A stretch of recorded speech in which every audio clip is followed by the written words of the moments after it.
presenter, the wildly improbable second Sharad. Sharad Kharé.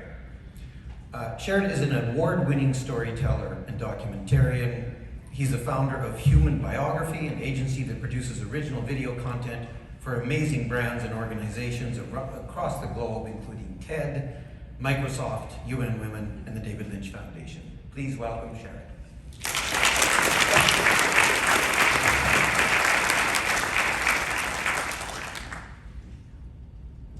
We'll start, yeah. Can you hear me? I want to open my talk by saying I'm not a doctor, even though my parents probably wanted me to be one, so Sharad, maybe I'll send them over to you. I'm a storyteller, but more appropriately a story listener. For the last 20 years, I've been traveling the world documenting some of the most interesting humans on the planet. When I started my career, I would contact interesting people in this city, and I'd ask them if they wanted to be interviewed. As time went on, the interviews got bigger, the locations got further away, and I was interested in stories people wanted to share about their lives. So as my career became more interesting, I decided to go back to school, pursue a master's degree in communications. My thesis looked at a person's social media legacy, what someone could Google about someone versus what someone told their family and friends about them personally. This changed my world, and I started to create this as my focal point. As my work evolved, so did my clients and some of my subjects. Here's a campaign, as you'll see it next, that I directed with Meryl Streep, Susan Sarandon, and Helen Mirren. I had the very lucky opportunity to produce interviews with them. These videos were shared online, and when I started to see their stories, I started to reflect on my own, and I started to see change and truth in the world from greater icons than just them. A big part of my work today is private and public legacy documentaries. Some examples of Indra Nooyi, the chairwoman of Pepsi. I documented her family for about a year. Chip Wilson from Vancouver here, I documented him for over 100 hours in production to create a digital template for his book.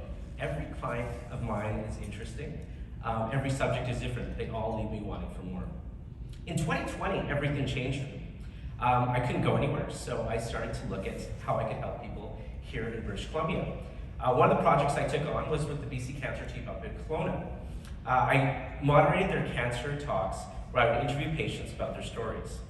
But I also got to interview doctors and started to hear their stories, which was very powerful and engaging. Since those talks, I've gotten to speak with medical professionals, doctors, often on camera. I'm truly inspired by all your work and your narrative. You are some of the most amazing people on the planet, and I'm very interested in your stories. So today, my hope for the future of healthcare is to get more stories from you. Here's a picture of me and Val Kilmer at the United Nations in 2019.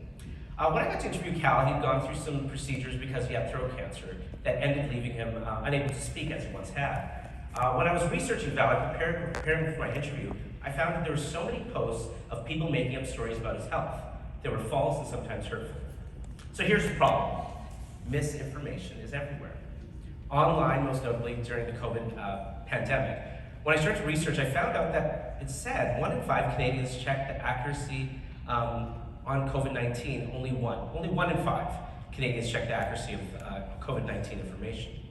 So it can be tough to differentiate what you read online has been fact-checked or who has it been fact-checked by. How many of you have seen false information about your medicine practice or how you're talking about things online? How do we change the narrative? I've been thinking about this for a while, so I recently took action. I co-founded a nonprofit organization called the Clarity Foundation with a great friend, Dr. David Sweet, who's here today. We're taking expert knowledge to overturn misinformation through technology, trust, and transparency. The goal is to fight misinformation through expert consensus and, most importantly, compelling stories. So I'll go back to my vision. My hope for the future of healthcare is for more stories from you. And I want to hear more experts, like everyone in this room, to share their professional opinions that move towards online stories being trusted again. For those who are hesitant to share their stories, I want you to try. Start small, write, use your smartphone apps, your voice notes, your video cameras. Take 5 minutes every month to try to tell a story. Listen to yourself, watch it, share it. Share it with your trusted colleagues, edit it, tape it again, write it again, share it. Make it fun. Create the legacy that in the world that you want to live in. So I recently have had clients asked me to do end-of-life interviews. These interviews have been emotional, inspirational. The exchange of energy is truly something I could have never imagined. How many of you have spoken to someone before they died? How many different stories do you hear in your daily lives? How do these stories translate into your narrative?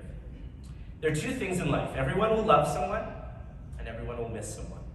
One of the most common things I hear about people on their deathbed is that they wish they could have taken better care of their health, or to have more time.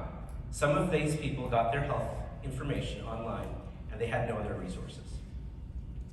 This is a photo of Peter Diamandis. He told me that people have the possibility of living longer lives through technology and certain health practices. I want this possibility for myself. I don't want to go onto TikTok and hear my healthcare instructors from a breakdancer or from an Instagram model. I want to learn it from experts like you. So why do I care? This is my family. My kids are 8 and 11. They're on social media nonstop. I mean, if the iPad was an Olympic sport, I'd have some gold medalists with me. But all joking aside, they're on those devices nonstop. There's so much information and misinformation on YouTube and on those online videos. I do not want them to become victims.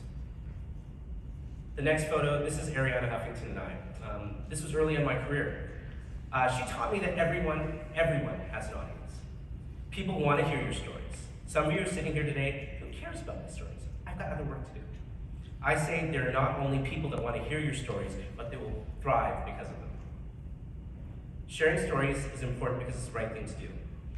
During the pandemic, I produced and directed a documentary about an Afro-Indigenous Two-Spirit leader here in the Squamish Nation named Maureen Askew. Not only did she share her story, but she told about the adversities that she's had in her life. I'm proud to say that that story got Best Documentary globally. We needed to tell that story. This is a photo of me, the last slide for today. It was taken at the United Nations in 2016 when I was documenting some incredible change makers. I thought it was appropriate because I think you're all change makers. If you have a story to tell and you need some help shaping them, contact me. Literally contact me. I want to hear them. Please know that you all have an award-winning story to tell, and those stories are the future of health.